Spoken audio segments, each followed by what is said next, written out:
My guest at this time is a journalist for Forbes. It is Alfred Konuwa. Alfred, thank you very much for taking the time to chat with me today. Thank you for having me, Nick. It's always a pleasure to talk to you. I really like being here. Yeah, well, thank you. We like having you here, Alfred. And I like bringing you on. You know, I like talking to you in general, but it's always nice to have you after these quarterly reports come out. We're about a week removed now from WWE's Q3 report. Before we get into the kind of nuts and bolts of like some of the numbers that went into this thing, there was an executive turnover here, right? They got two new executives here, WWE President and Chief Revenue Officer Nick Khan, WWE Chief Financial Officer Christina Salin. What do you make of these two? Good additions to the team? Why do you think that they were selected for the roles?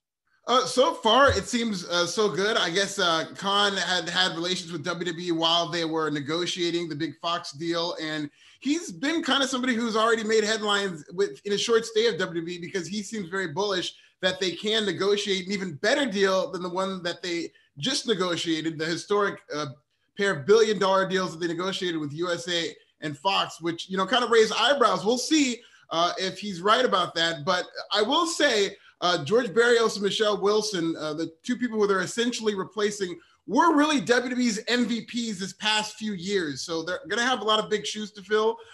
People used to ask, like, oh, who's going to take over for Vince? Who's going to take over for Vince? And it was always assumed that it would be Triple H. This is always going to be a group collective. And for a while, Michelle Wilson and George Barrios seemed like they were going to be the two people who were going to work with Triple H in terms of this team that was going to replace Vince. And they are the most, you know, competent executives that WWE had at the time. But, you know, Nick and Christina are going to have very big shoes to fill. So we'll see how they do that. Yeah. So wait, why would Nick feel that like he can negotiate a better deal than they got before? Because like a lot of fans, you know, especially through the pandemic when business has been, you know, well, I shouldn't say financially down because we'll get to the numbers here in just a second, but like viewership has been down. A lot of people saying that like, you know, it seems like the luster may have worn off a bit. Do you think that that's feasible? What he's talking about, trying to get more money than $1 billion next time around? I don't like that. That's why it raised so many eyebrows. But the thing is, you know, it didn't seem like carny talk, like a pro wrestling, because Nick Khan isn't really of that ilk. You know, he hasn't really been drilled into his head to like, you always got to talk up WWE. But so it came kind of from like a TV perspective. So who knows what the landscape's going to look like in, what is that, 2023 when they have to negotiate again. But I just think, you know, we're probably going to be just coming out of COVID. That's going to be fresh in people's mind. You look at what happened with Fox and WWE. I really don't think that's, you know, I wouldn't consider it a failure, but I definitely don't think that Fox is glad they spent $1 billion on what they got out of WWE. And I think the lesson might be, you know, if you can avoid it, don't spend that type of money on a, you know, pro wrestling product the way the ratings are right now. So I really can't see, but who knows what the landscape's going to look like? Who knows how many streaming partners there's going to be? Who knows if there's a bidding war for WWE? There's all kinds of variables that could really help WWE, but I just don't see it. Well, one of the things I'll jump later down here in my run sheet here, you know, the value of the WWE Network, right? Because, you know, they're up 23%, you know, more profitable than I guess was it the third quarter last year, or are they 23% more? So 23% more than the third quarter last year. What do you attribute it to this profitability? What are some of your takeaways from that? Oh, there's a lot. It's a TV deal. I mean, that record TV deal, the revenue that they're getting from Fox in USA has made them more profitable than ever. But it's also a mix of other things. And it's funny because we're now at the end of this presidency, this, you know, a Republican administration that had this corporate friendly tax rate. There's a lot of reasons this past 4 years that WWE has gone into this record windfall. It kind of worked together in their favor in that not only did they have these two record deals, but they've been working under this corporate-friendly tax rate for the past 4 years after 8 years of, you know, Obama's administration had a higher corporate tax rate. And then also, you know, this isn't going to play into this quarter's windfall, but the Saudi money really helped WWE this past 4 years in terms of being another, you know, by controversial means, but another windfall. So you had the Saudi Arabia deal, you had that $1 billion television deal, and it all happened under a lowered corporate tax rate. So now this next 4 years that's going to come in is probably not going to be as, you know, they're going to still make a lot of money, but you look at the fact it's going to be a higher corporate tax rate. They're not going to Saudi anytime soon because of COVID-19. You got Andrew Yang sniffing around in your business. He might come into power in terms of a Democratic administration. So it could be a pretty, and, you know, who knows what they're going to negotiate for that TV deal. So it'll be an interesting next 4 years. But this past 4 years for WWE in terms of profitability, it's really helped those TV deals, obviously, and then not running live events, which is unforeseen, but those live events they were losing money on. They were just now starting to lose money. So they gutted their live event division, you know, 10 to 15 people in the live event department got canned. And so now it's just more of a, it sucks how they did it, but it's more of a profitable company because they don't have as much staff. Well, and that was one of the things I was going to ask you as well. The 10 to 15 releases from this past Friday, you're saying, I mean, the last time we talked, this kind of reminded me, I heard your voice in the back of my head when I saw the 10 to 15 releases. I remember us talking about the third-party platform stuff last time. And you were like, this is a way for Vince and WWE to show shareholders, look, we are constantly trying to bring more revenue in. Do you think that the 10 to 15 releases were, again, to the shareholders, a sign that, like, we know what's coming down the pike here? You bring up Biden-Harris, the rise of the corporate tax rate. Do you think that the moves, the two things were related, the releases, the administration, the quarterly reports, all of it? Do you think that kind of balled into one? I don't think they were like directly related. I only think that it's the WWE always pulls some kind of stunt toward the end of the quarter to make their shareholders kind of happier, so that they can, usually this past couple of quarters, it's been, they fire the executive director, they fire the person in front of Raw and SmackDown. But this time around, it was just kind of cutting more fat. I think this has more to do with the fact that WWE's live event business is essentially, I don't want to say done, but it's nothing near what it's been for all these years. It was funny because coming into this year, a story was WWE's live events division is kind of going to get scaled back. It was the first year that they'd ever lost money on house show tours. And so that was kind of becoming a big story before COVID hit. And then COVID hit and every live event shut down. WWE's quietly kind of shifted away, which would have been a huge story if everything was normal. That WWE is no longer touring to the degree that they once did. But they're really kind of shortening their live events division so that they can focus on profitability and not having to pay as much for live events. Well, and that's the thing, is like they are profitable right now. And I remember the Q2 report, or the Q2 call with investors, there was that one reporter that was like, hey, you seem to be making more money not touring. Like, is that the case? I mean, is there some kind of lesson to be learned from this period as well for WWE when it comes to like how they can keep their profits higher, based on this new model that they've been forced into? Absolutely. They've been forced into essentially becoming a television company because they're going to be fine given the money that they've made from TV deals. But I will say it's not necessarily a genius decision for WWE to kind of cut their live events and be more profitable. This is a situation they're forced into because the business is ice cold. Like WWE is their many problems in terms of being a hot commodity have been masked by this TV deal. So on one end, from the business standpoint, they're making all this money, which is great. But Vince McMahon famously said, live events are a barometer of how well we're doing. And before things shut down, the live events were not doing, they're doing historically bad in terms of the money that they were losing. So they had to kind of adjust now that they're in COVID-19. And one of the adjustments they've made is, well, let's just kind of quietly move away from this live events division. Not only will that make us profitable now, and they don't have to save money because they're making more money than ever, but it'll make it more profitable as a business now. And then moving forward, when things open up, they won't have to spend as much money on a kind of an entity that was dying. Yeah. Wow. That's crazy, man. Like I'm so interested to see how wrestling looks on the other side of this. Like what sticks around, what changes. Like, do we get cinematic matches twice a month now, from each company?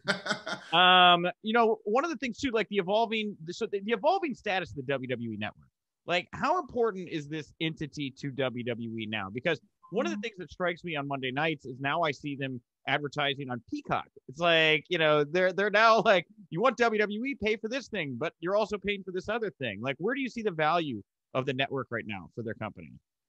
It's stable, and I think it's definitely still valuable, and it's good that they have it because it's always something that they can, get advertising revenue from, that they could one day, and this is another thing that was kind of becoming a story before the pandemic, is WWE using their network to kind of siphon off some of their pay-per-views and maybe sell them to ESPN Plus or whatnot. I thought that would have been a great way to go. Yeah. And when companies were spending money, that was something that kind of was imminent. Like I was kind of preparing for the story of WWE negotiating some of their, pay-per-views on their platform with other networks. So that's always something that's going to make them a better, more attractive company in today's age. WWE Network, I kind of put in that same category as Fox, where it's not at all a failure, but it is something that they were premature on in terms of getting rid of the WrestleMania, thinking that pay-per-view was dead, which it certainly isn't.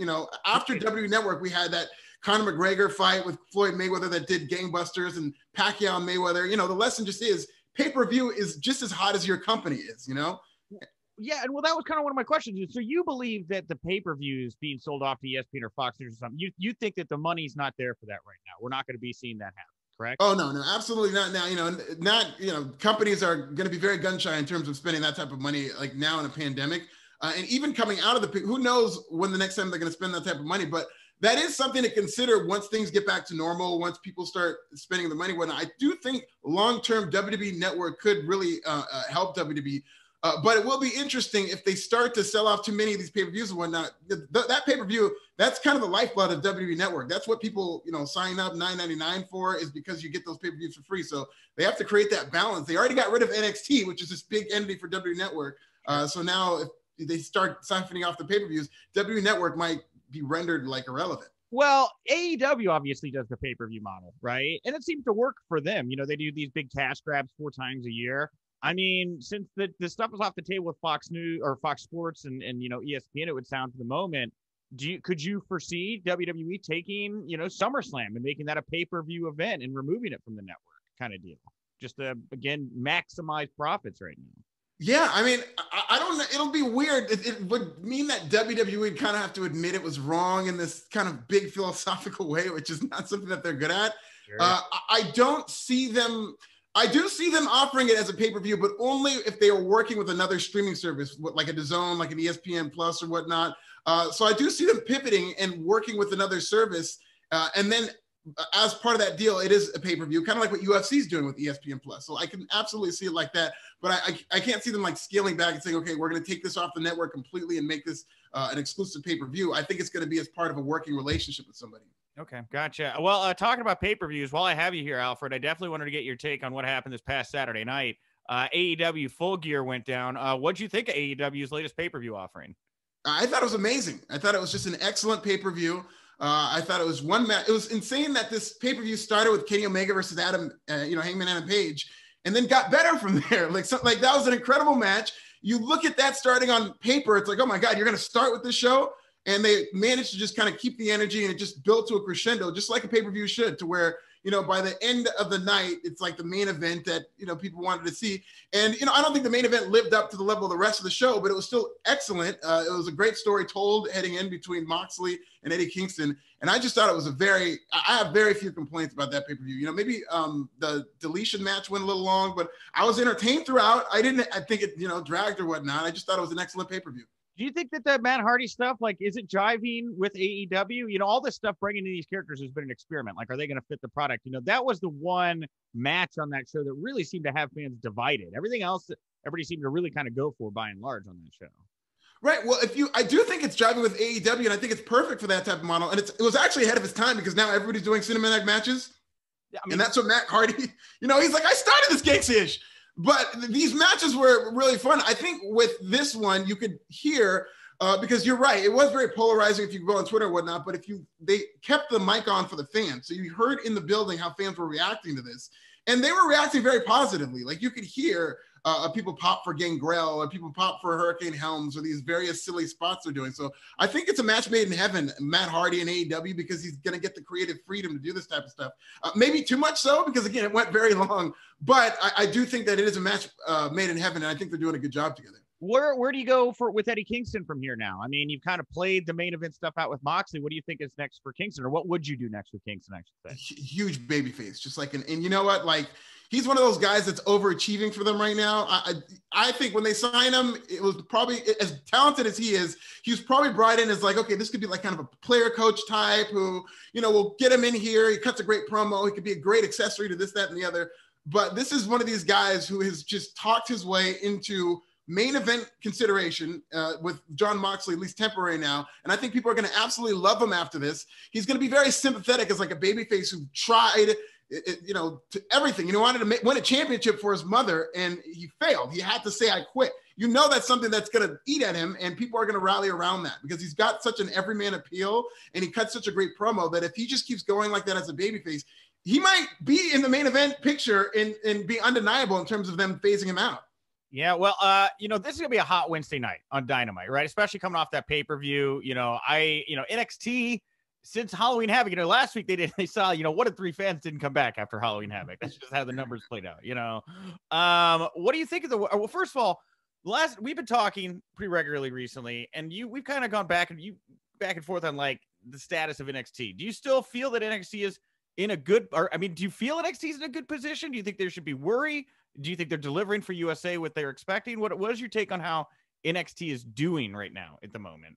I think they're doing fine. And I mean, they're not, it is a little bit of a black eye for WWE that here's this show that's just getting beaten week after week. You saw that they've been completely phased out of the Survivor Series picture, which is a far cry from where we were last year with NXT, which Survivor Series was NXT's coming out party.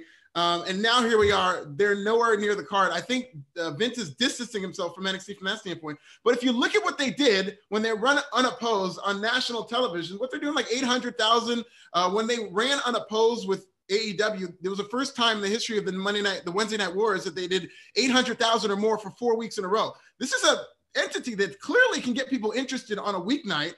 It can clearly be more to USA than what it is now, but it's existing right now as part of WWE's petty little war against its competition. I get why they did this, but now that they found out that NXT just right now isn't able to compete with AEW, this is something that they can get the most out of if they just move nights. If they go to Tuesday or something like that, NXT could be way more value to USA Network. It kind of defeats the point, though, doesn't it? Like the only reason it exists is to counter AEW, because if they take NXT move to Tuesday, there's a good chance AEW does more than 1 million viewers every Wednesday night, 1 million plus.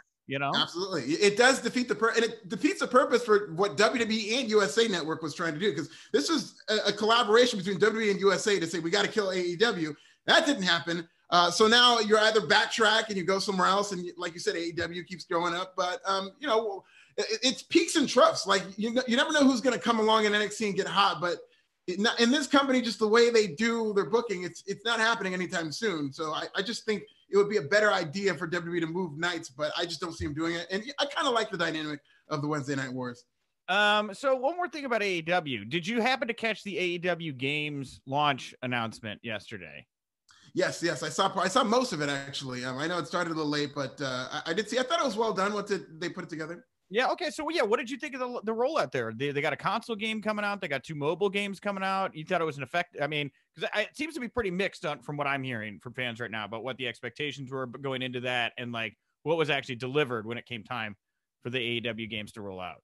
Right. I mean, it'll be very interesting to monitor, because typically, like, secondary companies with their video games don't, hold a candle to WWE or are able to really push or sell or move units or anything like that. And I do realized that there were some problems and hiccups with the rollout and whatnot. I'm not as much in the gaming space, so I looked at it and I thought it looked fine. I was like, hey, okay, it's a nice little presentation. It's professional, and I'm just interested in how they inspire like a ferocity around it. If they're able to get people excited about this in terms of buying it, because AEW is a very hot product in terms of how their fans respond to it, in terms of people buying the t-shirts and whatnot. And so now they're kind of stepping out into merchandising. And this is one of the early tests to see how hot AEW is in like the marketplace, if they're able to sell these video games. But I thought it was a fine rollout. I didn't have as much problems with it as some people did. I know it's like Kenny Omega's baby. So he's going to be very involved in this. And this is a guy who's, if this was going to be different, if this is a guy in Kenny Omega who's just like a gamer at heart, it's almost as if like Xavier Woods was involved in every single process of WWE games. So you have more of kind of a human feel, which obviously doesn't happen. It's more of a corporate, they output every year. They have kind of the same game and it's updated. So it'll be interesting to see how that differs in AEW. Do you last thing here, do you worry with the EVPs that they're becoming maybe too spotlighted? That's another thing I've been hearing a lot recently. We come out of Full Gear, everybody's talking about Kenny, they're talking about the Bucks.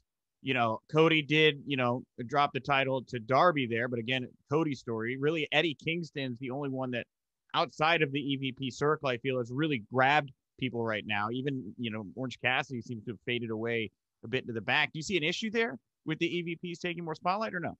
No, not at all. Like, this is exactly what it was going to be all along. Like, these guys are some of the best in the world. Like, if the EVPs were like, with all due respect to like Brandon Cutler and like, you know what I mean? But the EVPs are like the guys that you knew this company was going to be built around, and they took a year where, listen, Cody got beaten, couldn't challenge for the World Heavyweight title again. The Young Bucks never even came close, really, to winning the tag team titles. They're always kind of on the outskirts. Kenny Omega was in a tag team, so they kind of scaled back this first year. And the complaint was, hey, how come Kenny Omega isn't the New Japan Kenny Omega? How come the Young Bucks aren't winning these tag? Why are they losing a private party? This, that, and the other. Well, now we're a good year in, and they've built slowly to bring these guys to the forefront, which, you know, these are the guys in their prime. They're the best in the world. Now is the time for them to be top stars. I have no problem with this. I think as good as AEW has been this year, all things considered, this next year with these guys at the forefront is going to be even better. And it's one of the things that I think is going to take them to another level in terms of viewership, in terms of in this war with WWE. I can't wait to see what they've got for all these guys. Well, Cody can't challenge for the world title again, but would you be okay with Cody Rhodes challenging for the world title again? Would you be fine? Absolutely. You're right. 100%. Like, that's a great way to get out of this, especially if he's a heel. You know what I mean? Like, if he's Cody Rhodes the heel, I know people will feel cheated, and it's a weird thing. But when they made that stipulation, you always kind of wondered how they'd get out of it. And a year later, the fact that he legitimately went to court and fought for his name and gave up pay-per-views for the name Cody Rhodes to challenge, I think it's a great story to be told. Wonderful. All right. Well, Alfred, thank you very much for coming on, talking the business of the business and some of the play stuff that goes on in the ring as well. Where can people go find you, follow you, support you, all those great things? Find me on Twitter at This Is Nasty. Watch my YouTube channel, Pro Wrestling Bits. Always fun to be here. And then go on Forbes, Alfred Konuwa, for all your wrestling content.